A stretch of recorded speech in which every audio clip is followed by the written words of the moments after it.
Hello, Kat here, and today we're going to make this pop-up cupcake birthday card. Cut everything you need on your Cricut or other machine, and then we're going to begin with the pink base parts here and the two white cupcakes. There are 4 slits in the base pieces here, and you want to slide the cupcakes into the middle slits, back to back, so the ink details on the front of the cupcakes on the outside, and they are both in the center slits with their backs to each other, if that makes sense. Next, take the brown cupcake pieces with the tabs at the bottom and fold along the score line. This is going to be part of the mechanism that helps with the pop-up part of the card. These slide easily into place in the outside slits on those pink base pieces, and it's the same on both sides. So you just slide that in there, flip it over, and slide the one in on the other side. These parts make part of the top of the cupcake, and again they have score lines on the tabs. Can you spot my mistake? Looking at what I was doing from above, the brown tabs should be opposite corners. Yes, I put my cupcakes in backwards. Don't worry though, it's easily fixed, and I will show you how in a little bit. Just continue along with me. Pop these white cupcake tops in, slide them into the gap. I know it's slightly off camera here, I apologize. I was trying to focus on what I was doing and didn't notice I was off camera. So that's how it looks when it's in, and you're just going to repeat that process with the one on the opposite side. So you want the 2 long tabs on opposite sides to each other.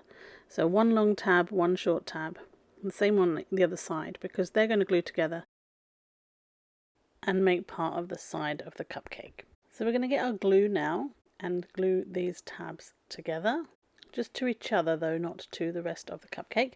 This is my favorite glue, Recollections mixed media glue. It dries clear, it dries quick, and I use it for a lot of my projects. So remember, with glue, less is more. You don't need too much. Too much cardstock gets too wet, and with pop-ups you want them to dry quickly as well.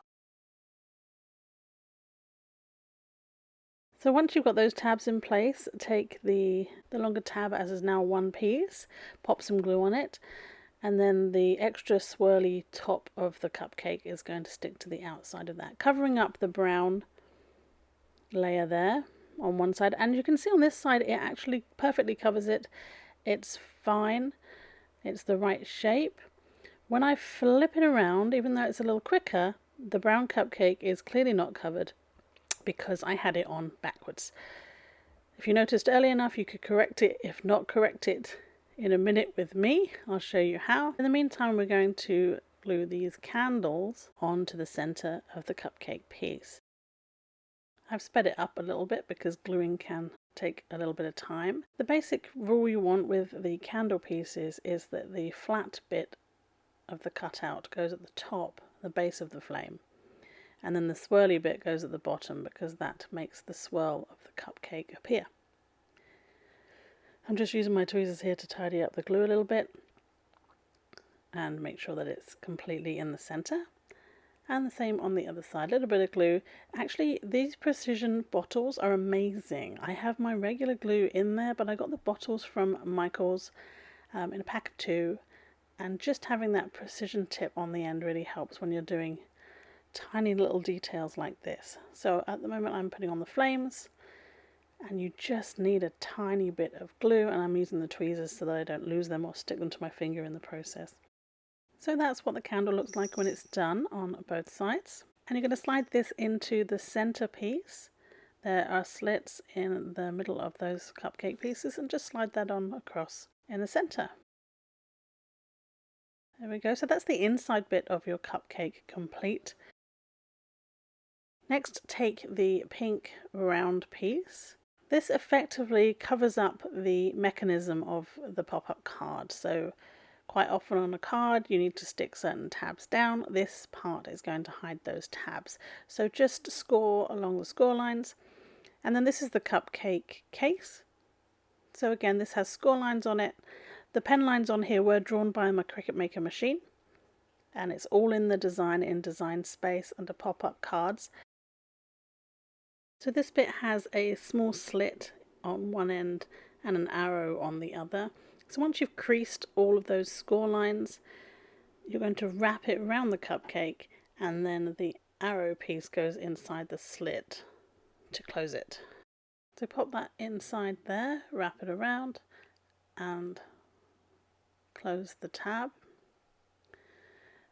Now what I didn't notice when I did this was that I tucked one of the tabs inside the base casing there. You want to make sure that both tabs are out, and of course this was when I realized that my tabs were in the wrong place. So I took the pink base pieces off, slid the brown cupcakes out, turned them around to the correct position. Actually only one of them was back to front, slid them back in and put the base pieces back on as well. It actually wasn't too tricky to fix this mistake, but it helps if you catch it early on. So once I put that back together, I poked the tabs through the base of the circle piece and glued them down. You want to make sure it all folds completely flat, because if it doesn't do that before you put it in the card, it certainly won't do it after.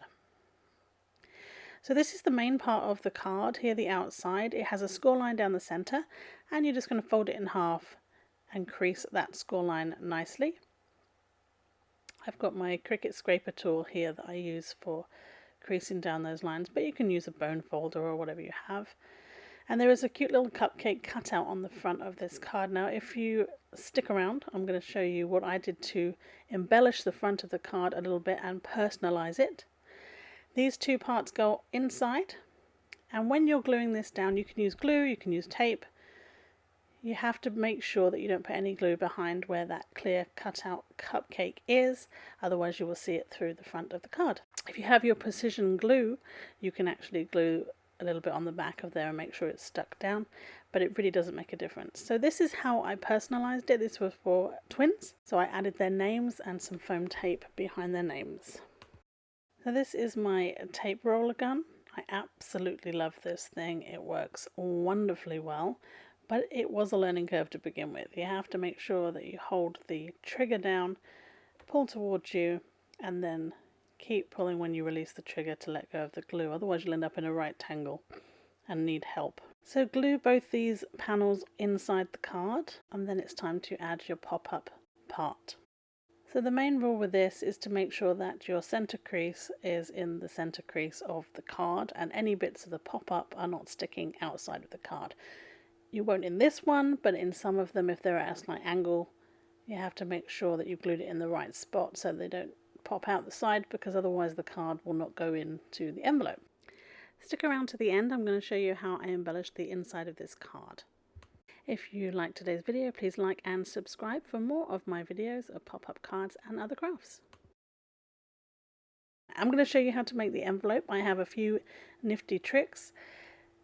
This is what I use for the envelopes. It's just a pattern paper, nice and lightweight, so if you are sending something in the mail, it's not going to cost you extra. Plus you're not going to use your expensive cardstock for making those envelopes. And then I'm going to use my scoring stylus as well. So score along the lines here that the maker did score. And then in order to know where I have to put the glue or the tape, I use my scoring tool. Once that's done, you just add your glue or tape within inside the score line there, and it should be in the correct place. I use double-sided tape to close the envelopes. If someone has ordered a card, it means that they can close it when they've written in it. But it's a really, really good way to close the cards without an actual envelope. Here's the finished product. This was obviously before I embellished the front, but this is what I did to the inside. I cut the happy birthday out of cardstock, and then I layered the balloons on top with vinyl, and it actually made it look like, kind of like real balloons. I hope you enjoyed today's video, and I will see you on the next one. Thanks for watching.